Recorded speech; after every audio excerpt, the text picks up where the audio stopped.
Hello दोस्तो, सत्य ओळखताना या आपल्या चॅनलवर आपले स्वागत आहे. आणि आज आपण एक अत्यंत महत्त्वाच्या विषयावर बोलणार आहोत, ज्याबद्दल समाजात अनेक गैरसमज आहे.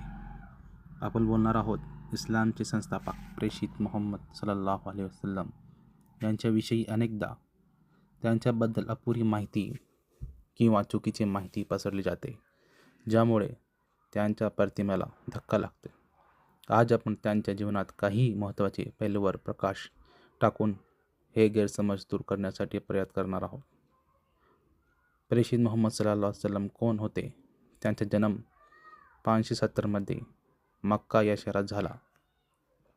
ते एक प्रतिष्ठित कुटुंबात जन्माला आले, परंतु लहानपणीच अनाथ झाले. त्यांनी प्रामाणिकपणा, सत्यनिष्ठा आणि न्याय या गुणांमुळे अल अमीन, विश्वासार्ह व्यक्ती हे नाम मिळवले.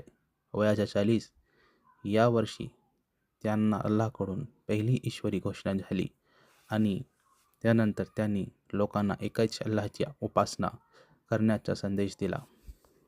त्यांनी अरब समाजाला अंधश्रद्धा, मूर्तिपूजा आणि सामाजिक विषमेतून बाहेर काढले.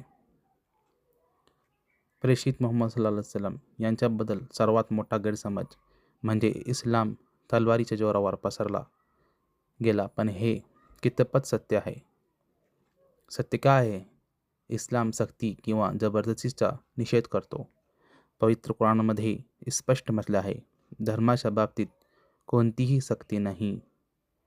सूरा 2 आयात 256.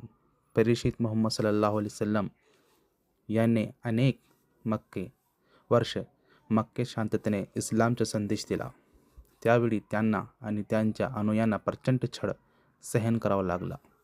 त्यांना मारहाण करण्यात आली, त्यांच्यावर बहिष्कार टाकण्यात आला आणि शेवटी त्यांनी आपले घर सोडून मदिना येथे स्थलांतर करावे लागले. मदिनामध्ये त्यांना त्यांच्या नव्याने स्थापन झालेले समाजाचे संरक्षण करण्यासाठी आणि मक्केतील हल्ल्यापासून बचाव करण्यासाठी संघर्ष करावा लागला. हे युद्ध संरक्षणासाठी होते, सक्तीने धर्म पसरण्यासाठी नाही. इस्लामचा इतिहास अनेक राष्ट्रांनी व्यक्तींनी स्वेच्छेने इस्लाम स्वीकारला, कारण त्यांना इस्लामची समानता आणि न्यायता भावली. इंडोनेशियन, मलेशिया आणि आफ्रिकेतील अनेक भागांमध्ये इस्लाम व्यापार आणि शांततापूर्ण प्रचाराने पोहोचला.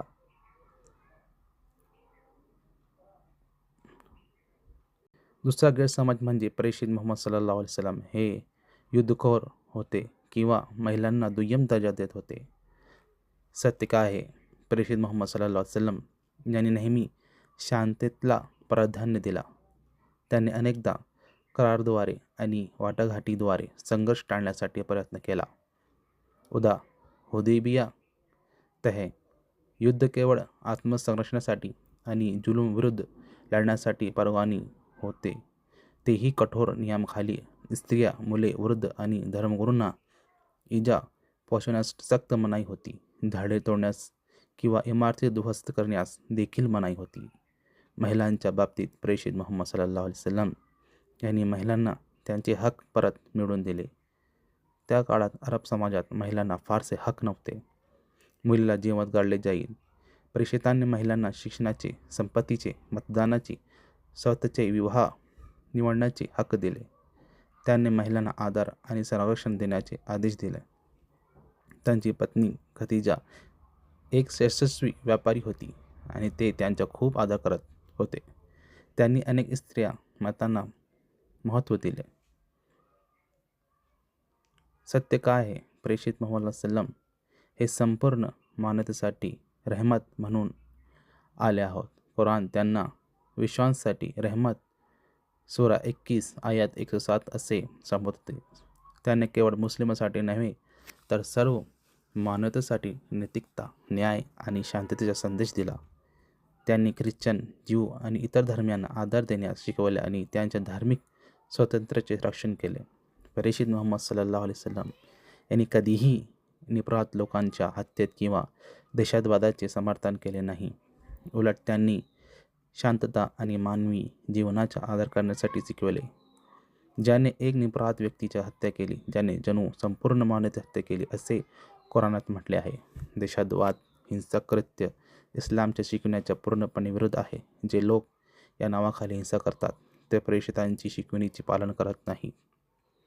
तर मित्रांनो, आपण पाहिले की प्रेषित मोहम्मद सल्लल्लाहु अलैहि वसल्लम त्यांच्याबद्दलचे अनेक गैरसमज हे अपुऱ्या माहिती किंवा हेतुपुरस्सर चुकीच्या प्रचारामुळे निर्माण झाले आहे. ते एक शांतताप्रिय नेते होते, ज्याने समाजाला नैतिकता, न्याय आणि मानवी हक्कांचे महत्त्व शिकवले.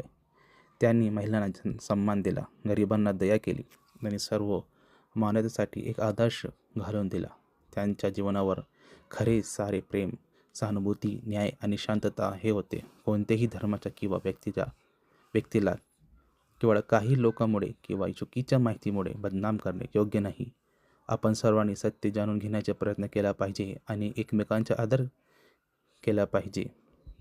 मला आशा आहे की या व्हिडिओमुळे तुम्हाला प्रेषित मोहम्मद सल्लल्लाहु अलैहि वसल्लम यांच्याबद्दल खरी माहिती मिळाली असेल आणि काही गैरसमज दूर झाले असतील.